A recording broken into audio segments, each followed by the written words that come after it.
Mga namuyo sa usa ka luna sa Barangay Matina Pangi sa Davao City nga apektado sa nakatakdang demolisyon na nawagan og relokasyon ug tabang pinansyal sa gobyerno. Ani ang balitang barangay ni Argil Relator.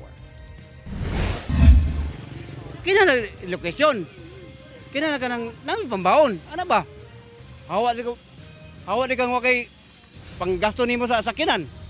Kini ang hangyo sa mga namuyo nga apektado sa nakatakdang demolisyon sa usa ka luna sa Barangay Matina Pangi, Davao City. Hangtod sa July 15 lang matud pa ang tagal kanila sa maong lugar. 32 ka mga balay nga nakatukod sa usa ka pribadong luna ang nakatakdang i-demolish. Ang akong anak nag 35 anyos na.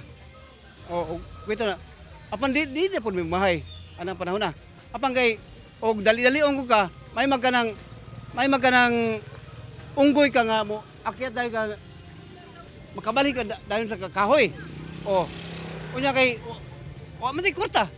Sumala sa kapitan sa barangay, nagpirmahanay na matud pa ang mga apektadong namuyo ug ang kampo sa tag-iya sa luna, labot sa kasabutan nga manghawa na ang maong mga namuyo sa maong luna. Nag-meeting na may ana, sig-meeting niya, na mga offer sila, pero ang lagi kagat. Sa karon nga na, mura nagyod og kanang nasa kasagsagan nga o kanagyod deadline, so di na sila magkuhan, wala na sila.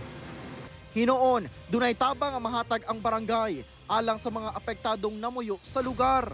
Ang tabang dito sa barangay, kana lang mga bugas, mga transportasyon, para sa kuha na makido kasakyanan, nag-offer ko nga, o asa siya mo transport, tabangan ako sila. Pero kanang ayuda nga, mangayo ta sa anang tag-iya sa anang kanang yuta, murag wala na kay opera naman sila itong una. Kauban si Melchor Awing sa kamera. Ako si Argil Relator. 1 Mindanao.